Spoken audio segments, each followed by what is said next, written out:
Hi friends, this is ఆర్పి. ఈ వీడియోలో 24th June అంటే మండేకి నిఫ్టీ బ్యాంక్ నిఫ్టీ లెవెల్స్, దాంతోపాటుగా కొన్ని స్టాక్స్కి టెక్నికల్ లెవెల్స్ చూద్దాం. అదేవిధంగా ఫ్యూచర్స్ డేటా కూడా ఒకసారి చెక్ చేసుకుందాం. సో లాస్ట్ ట్రేడింగ్ అంటే ఫ్రైడే జరిగిన ట్రేడింగ్లో చాలా వొలటైల్ చూసాం మార్కెట్లో. ఇంట్రాడేలో హెవీ వొలటైల్గా ఉండింది. సో ఒక కన్సాలిడేషన్ మూమెంట్ ఉన్నప్పుడు ఇలాంటి ఇంట్రాడే వొలటాలిటీస్ ఎక్కువ ఉంటాయి. ఇంకొకటి మనకి next week monthly F&O expiry కూడా ఉంది. సో దాని ఎఫెక్ట్ కూడా కొంత ఉండొచ్చు మార్కెట్ మీద రాబోయే రోజుల్లో. అయితే ఇప్పుడు రాబోయే రోజుల్లో కొంత వొలటాలిటీ ఎక్కువ ఉండే అవకాశం ఉంది. గత వీడియోస్లో కూడా నేను చెప్పాను, లాస్ట్ 4-5 డేస్ వీడియో మనం చెక్ చేసుకుంటే రాబోయే రోజుల్లో ఒక న్యూట్రల్ స్ట్రాటజీ ప్లాన్ చేస్తే న్యూట్రల్ స్ట్రాటజీలో ఎక్కువ మనీ వచ్చే అవకాశం ఉంటుంది ఆప్షన్స్లో ట్రేడ్ చేసే వాళ్ళకి.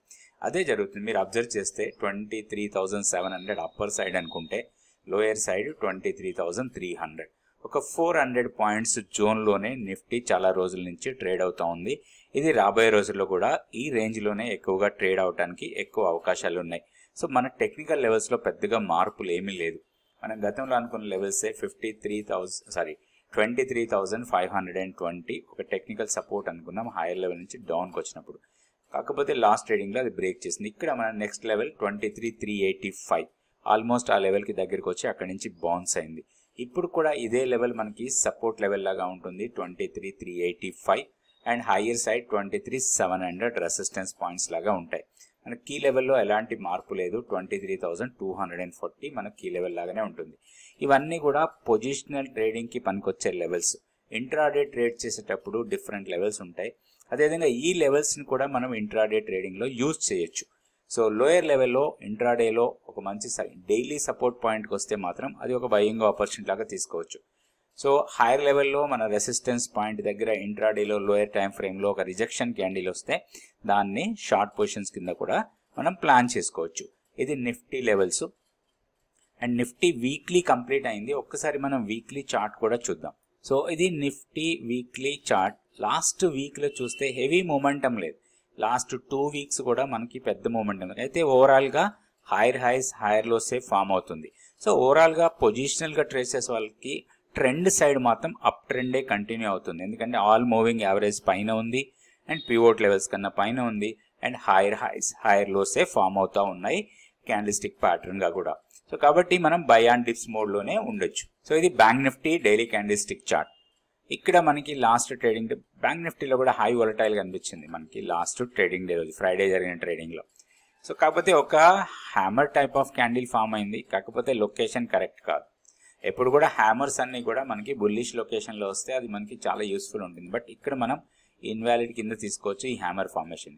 అయితే 52,000, 51,950 అండ్ 52,000 మాత్రం స్ట్రాంగ్ రెసిస్టెన్స్ పాయింట్ లాగా ఉండే అవకాశం ఉంది. ఇప్పుడు immediate support last trading day రోజు లోని మన ఇమీడియట్ సపోర్ట్ లాగా తీసుకోవచ్చు. ఈ జోన్ అనుకోవచ్చు 51,300 నుంచి 51,000 వరకు ఒక 300 పాయింట్స్ జోన్ మనకి ఇక్కడ కొంత టెక్నికల్ సపోర్ట్ ఉండే అవకాశం ఎక్కువ ఉంటుంది. సో ఇది టెక్నికల్గా సపోర్ట్ ఉన్న ఏరియా. దీన్ని బ్రేక్ చేస్తే మాత్రం 50,700 వరకు డౌన్ సైడ్కి రావచ్చు. మన కీ లెవెల్లో మాత్రం ఎలాంటి మార్పు లేదు. 50,125 పొజిషనల్గా ట్రేడ్ చేసుకోవాలన్నప్పుడు మనకి ఏదైనా డిప్స్ వస్తే అది బయింగ్ ఆపర్చునిటీ లాగానే తీసుకోవచ్చు బ్యాంక్ నిఫ్టీలో. నెక్స్ట్ మనం స్టాక్ ఫ్యూచర్స్ యాక్టివిటీ చూద్దాం. సో ఫ్రైడే ట్రేడింగ్ అయిన తర్వాత చూస్తే మనకి లాంగ్ బిల్డప్ స్టాక్స్ పెద్దగా లేవు, చాలా తక్కువ కనిపిస్తున్నాయి మనకి. ఇక్కడ ఓపెన్ ఇంట్రెస్ట్ పెరుగుతూ ప్రైస్ కూడా పెరిగిన స్టాక్స్ ఇవి. Motherson Sumi, Jindal steel, Jubilant food works, Apollo tyre, Bandhan bank ఇవి మాత్రమే మనకి లాంగ్ బిల్డప్ కింద కనపడుతున్నాయి. సో షార్ట్ బిల్డప్ ఏమైనా ఉన్నాయా చూద్దాం. సో ఇక్కడ షార్ట్ బిల్డప్ స్టాక్స్ ఉన్నాయి. కాకపోతే ఈ 2 స్టాక్స్ని మనం అవాయిడ్ చేయాలి. ఇది కార్పొరేట్ యాక్షన్తో కొంచెం మనకి డిఫరెన్స్గా కనపడుతుంది. BPCL అండ్ హిందుస్థాన్ పెట్రోలియం ఇవి 2 పక్కన పెడితే మనకి షార్ట్స్ కొంచెం ఎక్కువగా బిల్డ్ అవుతుంది. JK cement, Grasim, Chambal fertiliser, Dalmia Bharat, MGL, India cement, Reliance వీటన్నిటిలో ఇక్కడ చూస్తే ఇవన్నీ కూడా షార్ట్స్ బిల్డ్ అనే కన్నా కూడా ప్రాఫిట్ బుకింగ్ ఎక్కువగా జరుగుతూ ఉంది. ఎందుకంటే మనం గతంలో చూసాం సిమెంట్ స్టాక్స్ JK సిమెంట్ కానివ్వండి, దాల్మియా భారత్, ఇండియా సిమెంట్ వీటన్నిటిలో కూడా కొంత ర్యాలీ చూసాం. వాటిలో కొంత ప్రాఫిట్ బుకింగ్ అనేది జరుగుతుంది. సో ఫెర్టిలైజర్ స్టాక్స్లో కూడా హైయర్ లెవెల్లో ప్రాఫిట్ బుకింగ్ జరుగుతూ ఉంది. మనం కొంచెం కాషియస్గా ఉండాలి అలాంటి స్టాక్స్లో. ఇప్పుడు మనం కొన్ని స్టాక్స్కి టెక్నికల్గా లెవెల్స్ చూద్దాం. ఇప్పుడు మనం సెలెక్ట్ చేసుకునే స్టాక్స్ మీరు కామెంట్స్ రూపంలో అడిగిన స్టాక్స్ ఫస్ట్ తీసుకుందాం. ఈ స్టాక్ వచ్చి ఐడిఎఫ్సి ఫస్ట్ బ్యాంక్. ఈ ఐడిఎఫ్సి ఫస్ట్ బ్యాంక్ చూస్తే కొంచెం కన్సాలిడేట్ మోడ్లోనే ఉంది, ఎందుకంటే ఒక ఫాల్ అయిన తర్వాత రికవరీ స్టార్ట్ అయింది. అయితే ఈ లాస్ట్ ట్రేడింగ్ డే హై ఏదైతే ఉందో ఇది 200 డే సింపుల్ మూవింగ్ యావరేజ్, అక్కడే ప్రైస్ రిజెక్షన్ వచ్చింది. ఇప్పుడు ఈ ర్యాలీ కొంత ప్రైస్ రీట్రేస్ కావడానికి అవకాశం ఉంది. సో మంచి సపోర్ట్ పాయింట్ అనుకోవచ్చు మనకి 50 డేస్ సింపుల్ మూవింగ్ యావరేజ్, ఇది 79 రూపీస్ 50 పైసా దగ్గర ఉంది. సో మనకి 79.50 ఆర్ 80 రూపీస్ లెవెల్ ఏదైతే ఉందో ఇది ఇమీడియట్గా మనకి సపోర్ట్ పాయింట్ లాగా ఉంటుంది.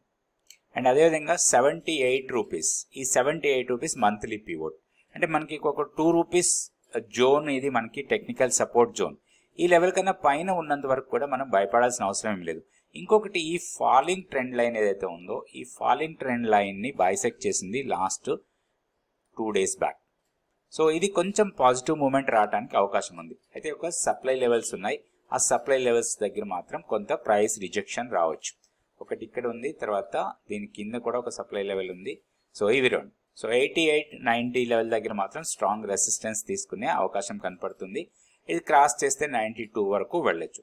అయితే దీంట్లో ఆపర్చునిటీ కోసం వెయిట్ చేస్తే కొంచెం పుల్ బ్యాక్ ఇచ్చి మేబీ 50 డిఎంఏ కానీ లేదా పివోట్ లెవెల్స్ దగ్గరికి వస్తే మాత్రం ఒక చిన్న స్టాప్ లాస్తోని దీంట్లో ఒక లాంగ్ ట్రేడ్ కోసం ప్లాన్ చేసుకోవచ్చు.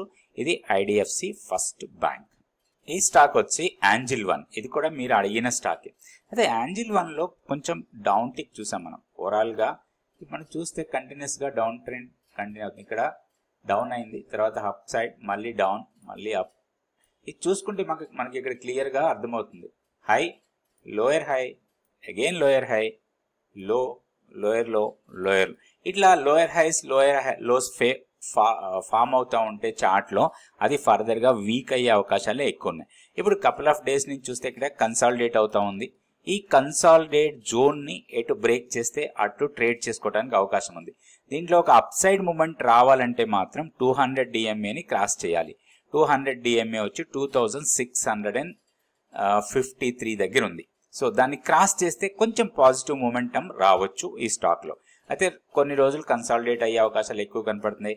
2555 కన్నా కిందకి వెళ్తే మాత్రం మళ్ళీ ప్రీవియస్ లోస్ని టెస్ట్ చేయడానికి అవకాశం ఉంది ఈ స్టాక్లో. సో ఏదైనా సరే కొంచెం మనం టెక్నికల్గా లెవెల్స్ పెట్టుకొని దాని ప్రకారం ప్రాపర్గా ట్రేడ్ చేసుకోవాలా. ఇంకొకటి ఎలాంటి ట్రేడ్ తీసుకున్నా కానీ తప్పకుండా స్టాప్ లాస్ పెట్టుకోవాలి. స్టాప్ లాస్ పెట్టుకోవాలనుకుంటే చాలా మెథడ్స్ ఉన్నాయి. పర్సంటేజ్ వైజ్గా పెట్టుకోవచ్చు, సపోర్ట్ రెసిస్టెన్స్ లెవెల్స్ పెట్టుకోవచ్చు, లేదా మూవింగ్ యావరేజెస్ని బేస్ చేసుకుని కూడా స్టాప్ లాస్ పెట్టుకోవచ్చు. ఇంకొకటి ఏంటి అంటే ప్రొఫెషనల్ మెథడ్లో కూడా స్టాప్ లాస్ పెట్టుకోవచ్చు, అది ఏటీఆర్ మెథడ్ అంటాం. సో ఏటీఆర్ మెథడ్లో కూడా మనం స్టాప్ లాస్ పెట్టుకోవడానికి అవకాశం ఉంది. ఇవి రెండు స్టాక్స్ కూడా మీరు అడిగిన స్టాక్సే. ఇప్పుడు నేను ఒక స్టాక్కి ప్యూర్ టెక్నికల్ లెవెల్స్ చెప్తాను, అది బ్రేక్అవుట్ స్టాక్. ఈ స్టాక్ వచ్చి map my India, CE info systems limited company పేరు. సింబల్ వచ్చి మ్యాప్ మై ఇండియా ఉంటుంది. 5% లాస్ట్ ట్రేడింగ్ డే రోజు పెరిగింది. అయితే లాస్ట్ ట్రేడింగ్ డేలో చూస్తే ఒక స్ట్రాంగ్ హయ్యర్ లెవెల్లో స్ట్రాంగ్ సెల్లింగ్ వచ్చింది ఈ స్టాక్లో. ఇక్కడ మనకి ఒక గ్యాప్ ఏరియా ఉంది.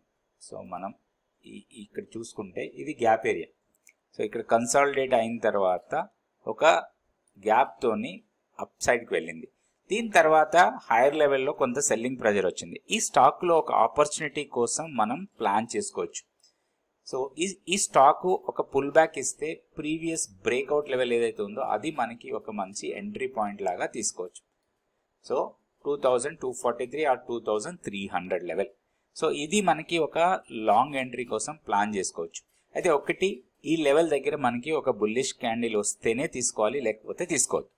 ఒక సింపుల్ రూల్, ఎక్కడైనా సరే మనకి ఒక ఎంట్రీ పాయింట్ దగ్గర స్ట్రాంగ్ ఎంట్రీ కావాలి అంటే మాత్రం అక్కడ మొమెంటం అనేది బుల్లిష్ ఉండాలి. అలాంటి టైంలోనే మనం ఇక్కడ తీసుకోవాలి. ఇక్కడ ఫెయిల్ అయితే, ఈ బ్రేక్అవుట్ ఫెయిల్ అయ్యి ఫర్దర్గా డౌన్కి వస్తే మాత్రం ఈ ప్రీవియస్ గ్యాప్ ఏరియాని టెస్ట్ చేయడానికి అవకాశం ఉంది. ఇక్కడ ఒక గ్యాప్ ఏరియా ఉంది, ఆ గ్యాప్ ఏరియాని టెస్ట్ చేసే అవకాశాలు ఉన్నాయి. 2135 అండ్ 2030, ఇక్కడ ఒక 100 పాయింట్స్ గ్యాప్ ఏరియా. రాబోయే రోజుల్లో ఒకవేళ ఈ గ్యాప్ ఏరియాని టెస్ట్ చేస్తే మాత్రం ఇది ఒక ఆపర్చునిటీ కింద తీసుకోవచ్చు. మంత్లీ పివోట్ కన్నా కింద మన స్టాప్ లాస్ ఫిక్స్ చేసుకొని హైయర్ లెవెల్స్ కోసం దీంట్లో ప్లాన్ చేసుకోవడానికి అవకాశం ఉంది. ఇది మ్యాప్ మై ఇండియా. అయితే ఒకటి ఇక్కడ సపోర్ట్ తీసుకుంటే ప్రీవియస్ స్వింగ్ హై అంటే ప్రీవియస్గా హైస్ ఏవై ఉన్నాయో వాటిని టెస్ట్ చేసే అవకాశాలు చాలా ఎక్కువ ఉంటాయి ఈ స్టాక్లో. ఏ స్టాక్ అయినా ఇట్లా మనం ప్రాపర్గా ప్లాన్ చేసి ట్రేడ్ చేసుకోవచ్చు. అయితే ఒక్క విషయం గుర్తుంచుకోవాలి, నేను ఏదైతే స్టాక్స్ మెన్షన్ చేస్తున్నానో ఇవన్నీ కూడా ఎలాంటి బై సెల్ రికమెండేషన్స్ కాదు. ఓన్లీ టెక్నికల్గా లెవెల్స్ ఎలా చూస్తామో వాటిని బట్టి ఎట్లా ట్రేడ్ చేసుకుంటామో అనేది మాత్రం నేర్చుకోవడానికి ఈ వీడియోస్ యూజ్ అవుతాయి అనుకుంటున్నాను. Thank you so much for watching this video.